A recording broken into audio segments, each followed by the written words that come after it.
Hello everyone, welcome back to Sawyer Studios, and I am doing another top 5 video. Of course, the next movie on the list is The Force Awakens, so we will be doing that one. Luckily enough for me, there were enough LEGO sets in this wave that kind of sucked in my opinion, so I really didn't have to figure out which sets went on the list, just in what order that they did. There's also not many Force Awakens sets that I've, come to find. So there's that also. So let's start off this top 5 video with, of course, number 5, set number 75101, the First Order Special Forces TIE Fighter. This set came out in 2015. It retailed for $69.99 and had only 517 pieces. But for a TIE Fighter to start us off with The Force Awakens, this was a pretty darn good looking TIE Fighter with that red decals on the side. It looked very cool and very accurate to the actual movie. There were, of course, 2 seats in this TIE Fighter, just like you saw in the movie with Poe Dameron and Finn flying it. Unfortunately, Poe or Finn did not come in this one, so we did get some Imperial, cool First Order Imperial pilots, which looked super nice. The look and design of this is just super sleek, and it's a very much welcomed TIE Fighter after a fairly long hiatus of waiting to get another TIE Fighter. This was definitely a really cool one for LEGO to make after the movie of The Force Awakens.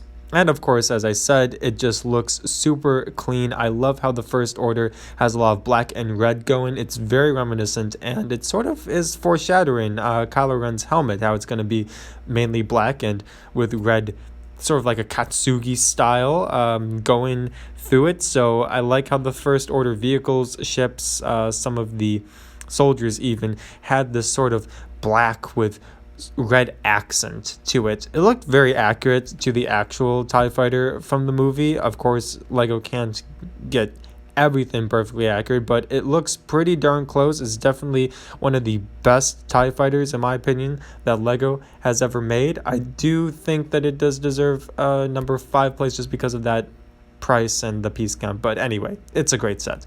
Number 4 is set number 75149. The Resistance X-Wing Fighter, and this is actually the only Force Awakens set on this list that came out in 2016 and not 2015. The rest come out in 2015. But this one came in 2016. This was the second wave. The first wave, we did get a Resistance X-Wing Fighter, but it was orange and black, and it was specifically Poe Dameron's. This one is still technically Poe Dameron's X-Wing, to my knowledge.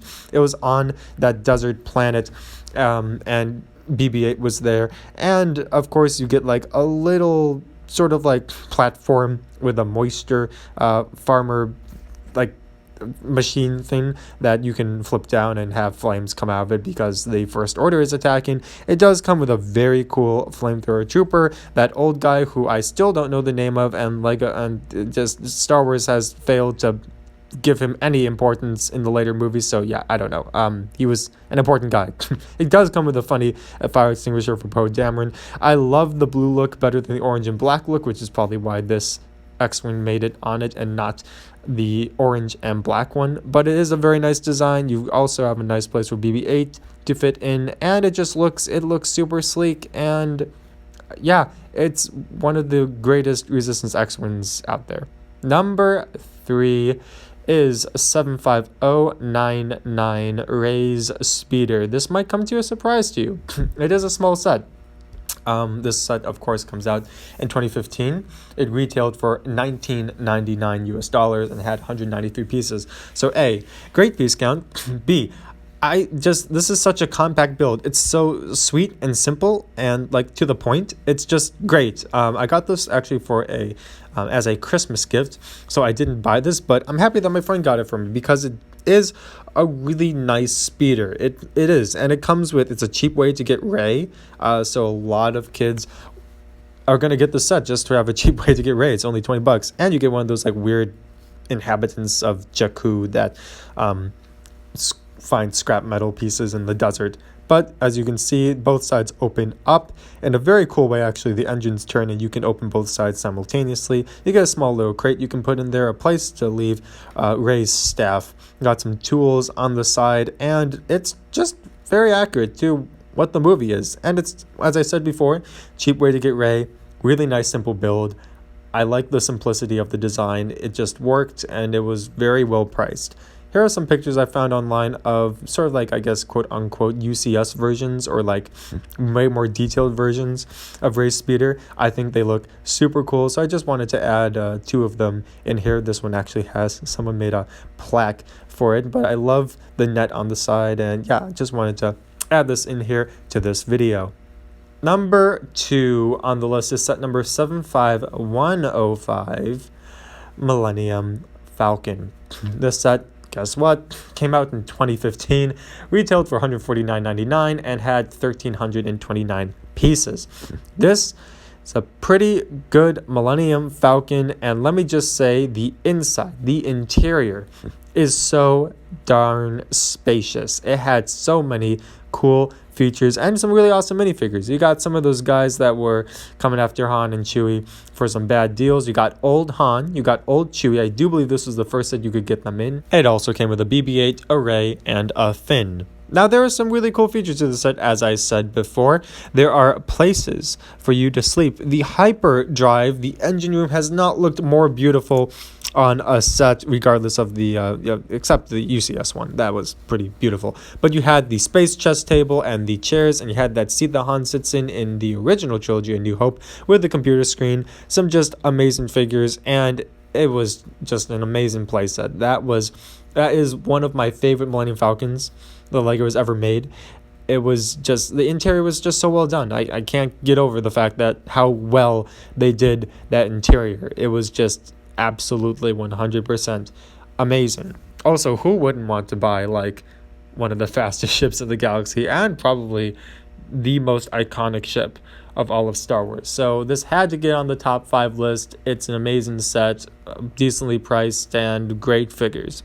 Number 1 for my first Force Awakens top 5 list is set number 75103, the First Order Transporter. Now, I mean, okay, this set, it is obvious that the movie designers took concept art from like the U-boats of World War II. I think they're called that. They probably are not called that, but whatever. The landing craft that the troops used on D-Day in Normandy. So, I love World War II. I'm a huge World War buff. It's fascinating. So this was really cool to see that same ship, but like in spaceship form from the First Order. It has amazing features. You can pop the head of a stormtrooper out of the top so that they can man a turret. You can actually put people inside. You can fit 4, as you can see. 2 flamethrower troopers it comes with. That's amazing. Plus 2 regulars. And Captain Phasma with a chrome gun. How awesome is that? You can fit someone in the cockpit. The engines do adjust for thrusters and whatnot. You can use that for playability features. And of course, the front door comes down. It's just a really cool landing craft that you can use, and it's one of the, I think it's probably the best Imperial or First Order. I'm gonna just compile Imperial and First Order together. It's the best landing craft that LEGO has made, just because I think it's great. I'm sad that we only got to see it for a little bit in the Force Awakens and also in The Rise of Skywalker, but we still got to see it, and nonetheless, it was a very cool set. Alright everyone, thank you so much for watching my top 5 LEGO sets from The Force Awakens. If you agree, please let me know down in the comments section below. Please like and subscribe to my channel. Click that bell icon if that bell icon is not on yet, so you can get notified when I am posting new content. Also, please check out my 501st MOC. It is super cool, and let me just tell you, week 3 is going to be even cooler because I'm working on a lot of stuff. Alright everyone, Story Studios, I'll see you all next time.